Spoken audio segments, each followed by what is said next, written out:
Greetings and welcome to another Stompy 51 miniature adventure. Today we're going to do three things. First of all, we're going to have a look at three painted old school goblin gretchin dreadnoughts that I've painted up over the last few weeks.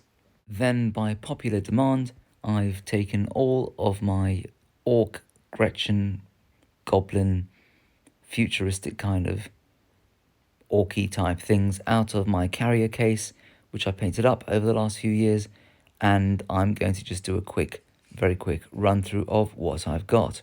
And then we'll end with a quick turn-by-turn run through of a Xenos Rampant game I recently played with most of that collection. Now, I know we're in the grim dark universe of the 41st century, but I've always really loved the kind of vivacious, violent cheekiness of the orcs as captured in this beautiful painting by Wayne England, which I think they've just recently found the original of, and it's been sold. You can go see a beautiful scan of it, which I've captured here from the Facebook Oldhammer original artwork pages. And it's always this kind of thing, which I remember from when I was a kid, has always made me want to bring out as much colour as possible in my orcs, albeit not sure about blue and white for my walkers, which is what Wayne went for up there on the right. But of course, the other reason why I had so much fun sort of giving them such colour is because those are the paints I had. I mean, I have this can of Mephiston red spray just sitting about, and if you keep these things for too long, they do tend to just dry out. So that's what I did. I started off spraying them with Mephiston red. You can see over here, I mean, it's a bit naughty of me in terms of historical churlishness, but aren't those the NKVD colours? It's just that I wanted something a bit less kind of militaristic looking, in keeping with that principle of brightness. So I think he's an NKVD goblin with warts and a bit of brain surgery that's kind of keeping him going. And of course, he is the one in charge with his hat, as I said last time, and he's the one who thinks he's in charge, the nature of any office environment, albeit he probably has been bulked up by the fact that he's been given a little medal. Is that the hero of the Goblin Union, the Geroi Domowova Soyuza, with his little gold buttons. Now, I love the way that Cromlech sculpts. These are Cromlech bodies. But the thing is, comic though it is, they always seem to give these little goblins and orcs much bigger teeth on one side than the other. So they're a bit of a dentist's nightmare. And where do they get all this kit from? I mean, he's got a little watch, which reminds me of how I'm sure I heard on some podcast or read in some book that when the Soviets captured Berlin and they hoisted up the flag, their flag over the Reichstag, they had to kind of edit the photo because they were all wearing loads of watches they'd stolen from German civilians. Who knows if that's true? I'm sure it is. But anyway, this guy's obviously got a whole load of watches stuck at the bottom of his Mr. Potato Head fighting vehicle. On the subject of which, I've been watching a lot of these tank chats by the Tank Museum in Bovington in the UK, because they've got some fantastic commentators who kind of talk you through the development of a range of tanks and their fighting upsides and downsides. But what they brought out was in a number of the videos was that in the early war tanks in World War II, which were very small, fine, you had the driver, but then you had the tank commander, and the tank commander was in such a small area that he ended up having to kind of fulfill the executive role of working out what was going on the battlefield, with all the kind of smoke and mayhem and noise, whilst at the same time loading and aiming and firing the main gun, which means in loads of rules, like in bolt action, I think it kind of gives them a slowness to react. And I suppose that's what I'll have to bring out with these guys, because in the Mr. Potato Head vehicle. Think of the poor goblin. He's got to kind of walk, sort out the close combat pincerness, fire the guns, and exercise a kind of strategic, executive decision-making function, which, look at that little brain. There's only so much these little guys can do. So impressive though these look, I think in reality of many of the rule systems, they probably shouldn't be that good. So anyway, so having sprayed it with Mephiston Red, I watered down the Army Painter Strong Tone and just gave it a bit of a wash. Having first painted one of the darker metals over the guns and the kind of intermittent bits over here that kind of seem to cushion the different bits between the moving parts of the legs. I could have painted them red too, but I thought, why not? Let's give this a bit of, just break it up a bit. Otherwise it is just redness. Because I wanted to balance a bit of colour, but at the same time not going wild. So I didn't start painting, these bits blue or different colour. I thought for my spot colour, I just go for yellow teeth. Now in the assembly guides, well, in the other assembled versions, I've seen that this bit is kind of twisted around and put in the front, but surely you want the teeth at the front. You don't want teeth on your bum, as I said last time. And here's another one, actually. This is the third one. And then I dry brushed it all with Mephiston Red mixed in with a lot of yellow. I did 2 highlights, very light highlights, because as they always say with these things, you can do too much and mess it up. And at that point, from the various videos I've seen about weathering tanks, I thought, let's see if we can transpose some of that to this. And so, and I went slightly wild. I saw this fantastic video, which I'll show now,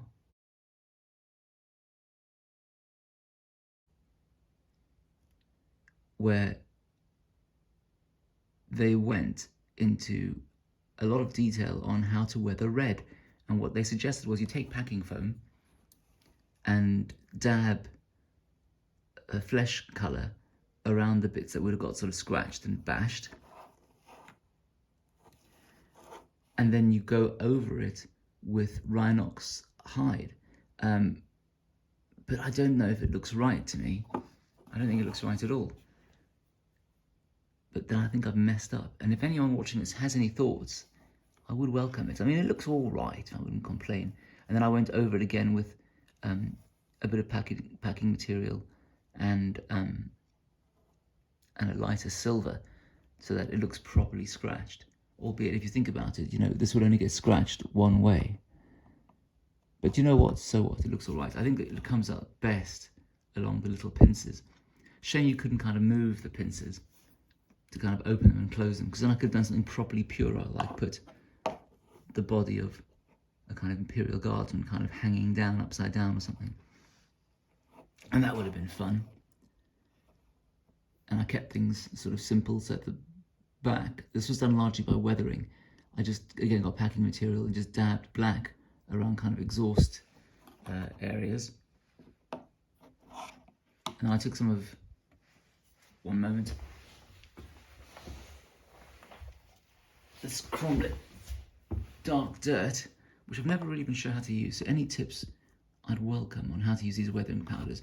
And I put a little bit of the Games Workshop mixing medium so it would stick, and I just kind of rubbed it around the feet and any kind of exhaust bits or bits where I thought they might collect dirt, given that these little goblins are all talk and no cleaning.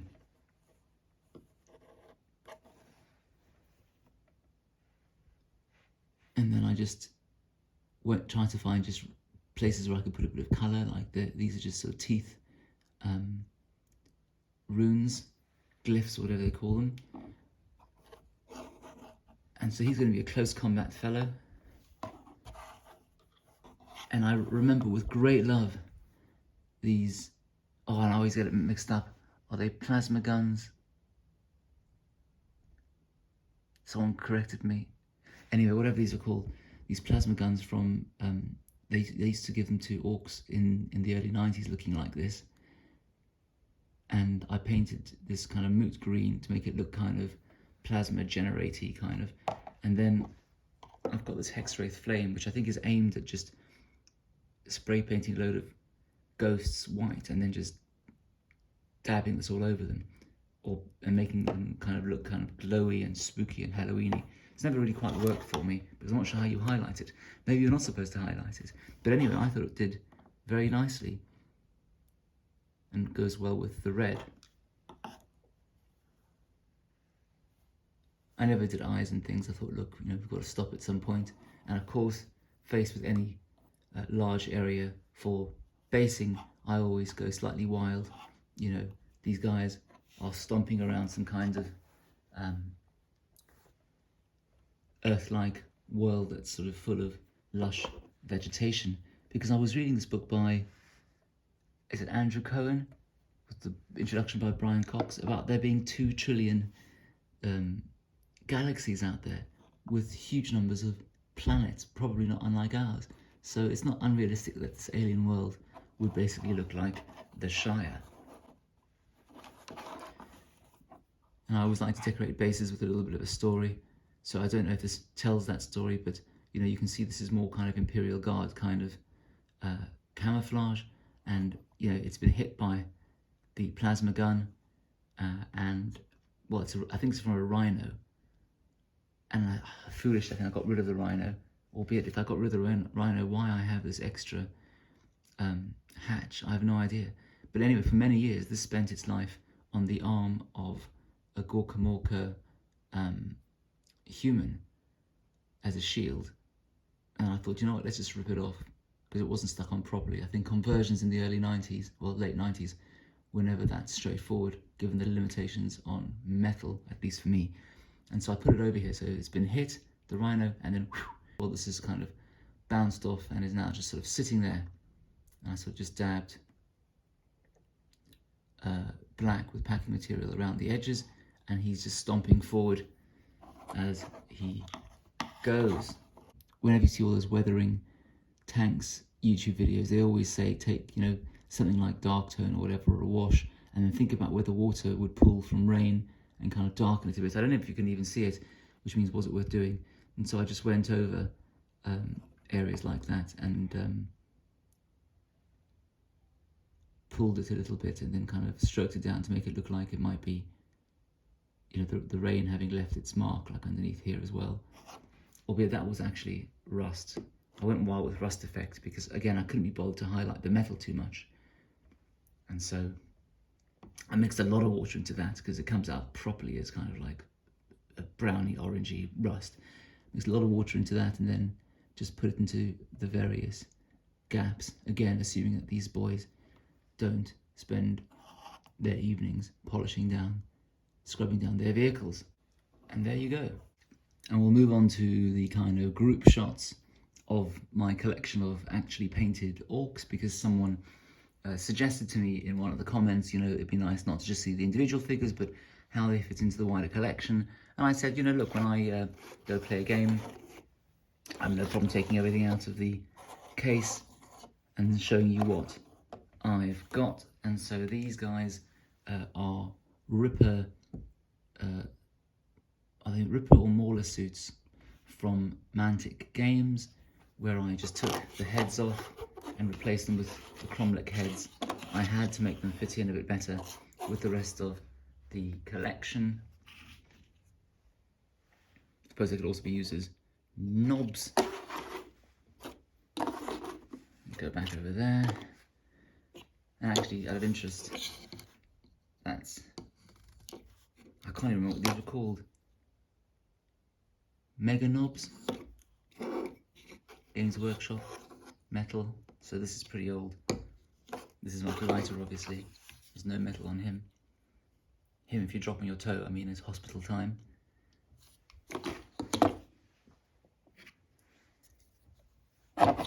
Then there's this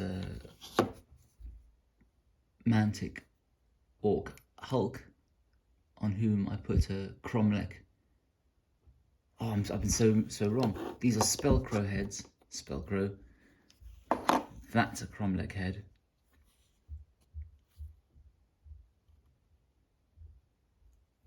And, you know, he finds the noise of the battlefield a bit upsetting and disturbing because he's really a sensitive soul.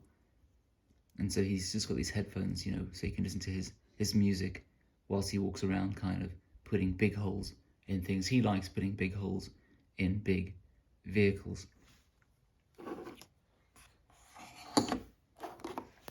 Then we've got a range of knobs, which I believe is short for nobles as opposed to anything naughty. Oh, his arms come off.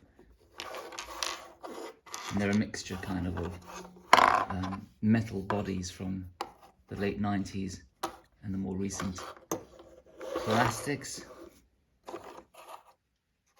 They do look quite menacing. And actually I might go back to doing this. I used to sort of dab actual, or stipple if that's the word, actual orange, dry, you know, heavily dry brush kind of orange bits to show a bit of like proper rust. So maybe I should start doing that again, because I then started just using the kind of that rust effect, but actually this probably would benefit from both.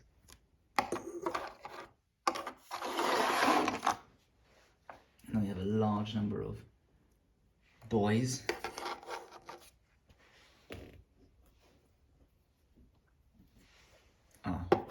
Well, okay, I suppose he's a leader of boys, and he's definitely an old 90s body with various plasticky bits shoved on him. Oh, I would never bother spending the time doing that now. That kind of Mad Max Fury Road looking face paint.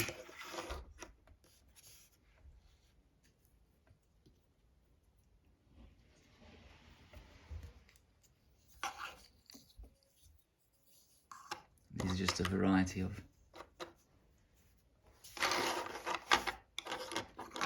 Orc shooter boys and Orc choppy boys, and you know, as usual, anywhere I could get a different head from, I did. And now I've got a whole load of 3D printed heads, so there's going to be even more kind of interesting variation. But back in the day, all I could do was just grab them from kind of third-party manufacturers or the more recent Orks. There's more, but you could still do it as sort of fun conversions. You know, here he is just kind of dancing maniacally at the idea of going over and putting a bullet in a beaky marine's head.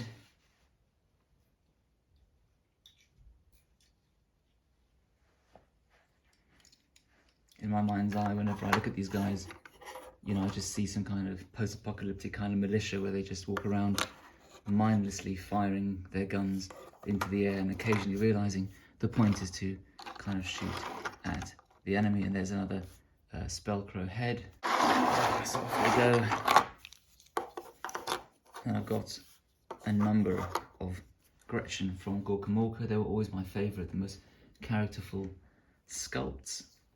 And they look like they're very much in keeping with the newer Gretchin plastics, which I might pick up a box of at some point and then mix in with these guys. And that's a very old Gretchin, whom I bought, must be, again, late 90s. And he's a kind of a sniper.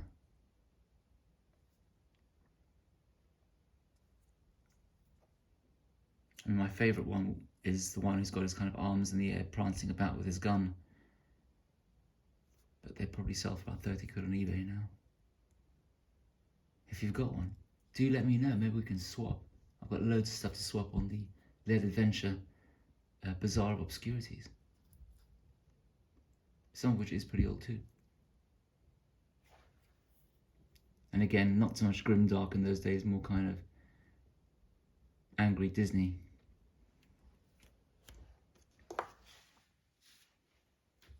These alternative squiggies are Cromlech. and I just painted these using a contrast paint, dry brushing teeth and eyes. I never really went too wild.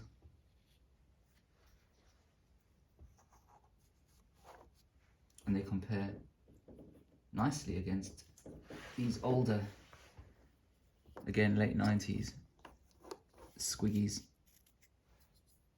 I mean, this one, crikey, I painted this in about 1997. Albeit, as you can see, the Blood for the Blood God is a more recent splattering.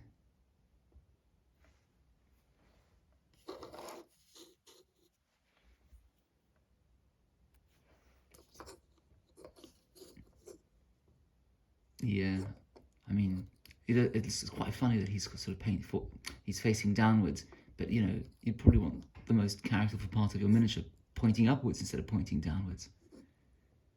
I'm not sure I thought it was a good idea to give him black gums in those days, probably laziness. And you can see I used to varnish with a very, I mean, now it's called art coat, I think, but I never used to bother putting on the kind of the satiny, thinny finish afterwards to make it less glowy and glossy. So maybe I'll do that.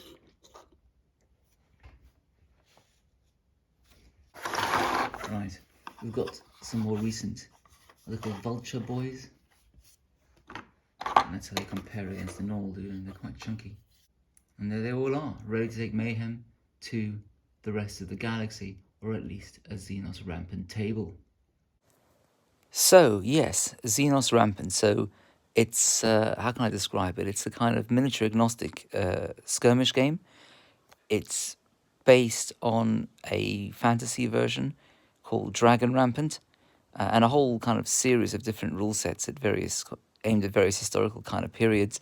And it's similar to Blood Bowl a little bit in the sense that you have to kind of make your troops don't necessarily do what you want them to do, and they have to roll dice and some to see if they'll do it. Some are better at certain things than others, and so you've got to decide. You've got to kind of go for the less risky things first, kind of like in Blood Bowl, because if you fail, it's a turnover and the initiative goes to your opponent. But the other interesting thing is you can take any miniatures you want, and instead of having a gazillion different troop types, there's only a small number, and they can be souped up or souped down for more or less points. And with all the kind of upgrades, you can make anything out of anything.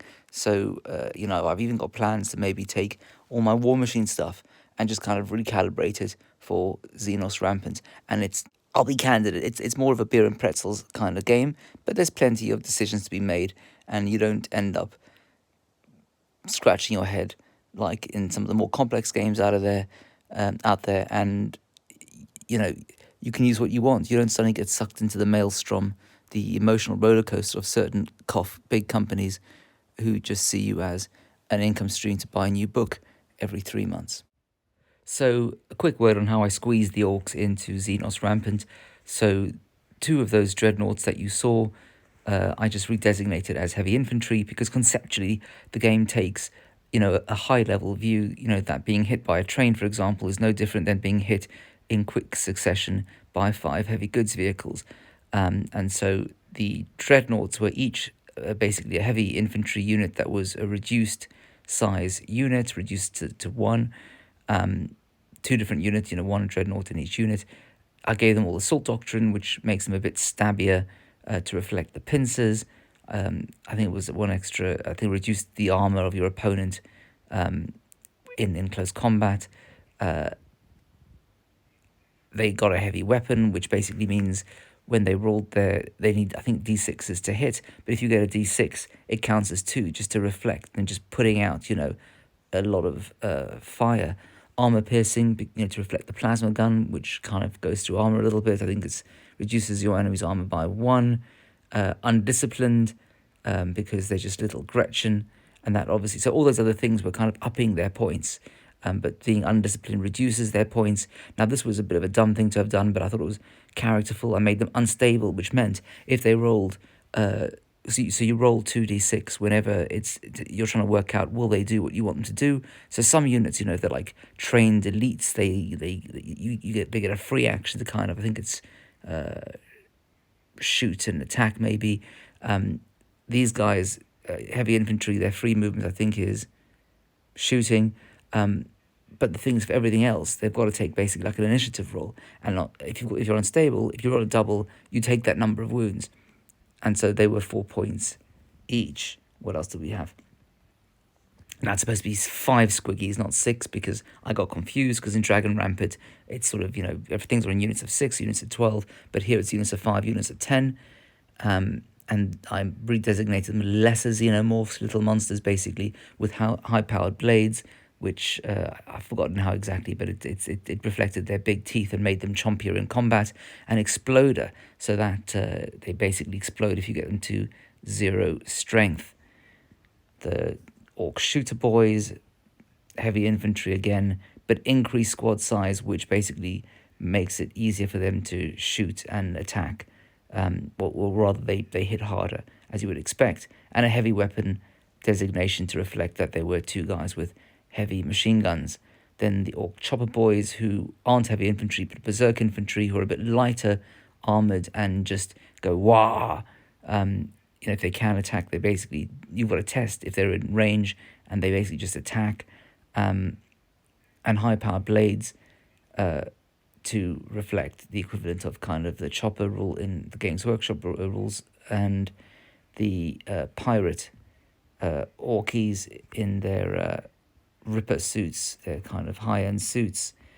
They were elite infantry who are really supposed to be kind of like Space Marines, but I thought, hey, I should give myself something that actually isn't going to either just charge into the wrong thing or explode or just run away.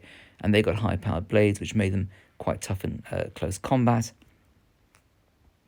And then that Hulk, the big guy with the headphones, kind of walking around with his HEW beamer, his giant laser gun. And he was the equivalent basically of a kind of a mortar or a long-range cannon. But I gave him Tank Buster, which was pretty critical because he's the only guy who could open up a hole in an enemy vehicle. My opponent took the Adeptus Custodes over there, which were all either elite infantry or those flying skimmers were light infantry with a kind of fast rule, and then that Walker was given a heavy vehicle designation. As it was basically our first game, or at least mine, we decided to keep it simple and just try out the rules with the sweep and clear mission, which just involved killing each other. So you can guess how this is going to go. My opponent just nudged their forces forward. When it came to my turn, didn't have to roll for the heavy infantry Gretchin Walker thing to activate and shoot, because that was its free action. And given that it's been souped up with heavy weapon, which means every 6 counts as 2 hits, and it's got armor piercing, I rolled like 4 6s, so I got 8 hits on that unit of light infantry who don't take hits well, and 2 of those 3 skimmers up there on the horizon just went kerfunk. And otherwise, as you can see from the right, the Orks just edged forward as best they could, hugging the terrain as best they could. At which the penny kind of dropped for the Adeptus Custodes, who thought, hang on a second, why are we advancing into this horde of Orks? Let's do what we do best, stand back and just let rip with gunfire. The Orks tried to make the best of terrain, which substantially improves armor, but they did kind of realise they needed to just get out there, get in there and make contact. And to be fair, they weren't doing too badly in the firefight rule, whereby if you roll a 7 on 2d6, you can take a shot back at someone who's shooting at you. So the Orks advancing that you just saw were on the left flank. This was the right flank, which took a different approach, which was to stand back and take some pot shots with some very heavy weapons at and tank busting weapons when we come to the Hulk over there behind the building, at the Adeptus Custodes Walker, which was behind a pile of pipes, which didn't ultimately save it because they wore him down to final extinction. The squiggies on the far left over there cut a dashing figure as they try to dart around the edge at high speed, being xenomorphs, little xenomorphs, lesser xenomorphs who move at 12 inches, kind of cutting around the flank to try and get those little gnashers into some Adeptus Custodes. And they kind of reminded me of wild horses running through the kind of Texas kind of plains and mountains, something looking like the Wild West with kind of music blaring in the background. But the Adeptus Custodes laced them with a teeny bit of gunfire, which was enough to kill 2 out of the 5 of them, and they came squiggling all the way home. The Orc chopper boys got mown down by multiple units of Custodes once they kind of entered a kill zone. But what alternative did I have? They couldn't just stand back and get into a firefight as berserkers and win. At which point the Orc shooter boys took the hint and darted quickly into that church-like looking building on the left. Then, unfortunately, the unstable rule came into play in a severely adverse manner for me, because both of the Gretchin walkers, which are basically heavy infantry with unstable and a number of upgrades, both rolled doubles, which either totally took them out, because if you, as I mentioned before, if let's say you roll a double 4, well, you lose 4 wounds, and they only have 5 wounds, and so one of them got totally taken out by its own cretinousness, and the other one took itself out a little bit and then got polished off by some enemy fire. The Orc bosses over there in their Ripper suits, mostly, well, I think half of them got taken out by enemy fire from that building, which you can see in the foreground. And then, because I hadn't rolled for anything useful for my leadership unit, those Orcs in pirate hats, but instead had rolled some kind of compulsory requirement to take like this rampage test, whereby every time you are in range of the enemy to charge, if you can charge, and you've got a free movement to do so, then you basically just have to charge. And so they had to keep assaulting this building with the Adeptus Custodes in it, and eventually they came off the worst for it and got totally wiped out. The Squiggies steeled themselves, got back their morale through a rally test, and tried to charge back into combat, but got eviscerated by the Adeptus Custodes because they couldn't get there in time. At which point, because around this juncture that Gretchin walk up there on the top right blew itself up, the game boiled down to the Orcs in the building taking pot shots at those at the Adeptus Custodes unit you can see at the top, and the remainder of the Adeptus Custodes leadership unit on the bottom left.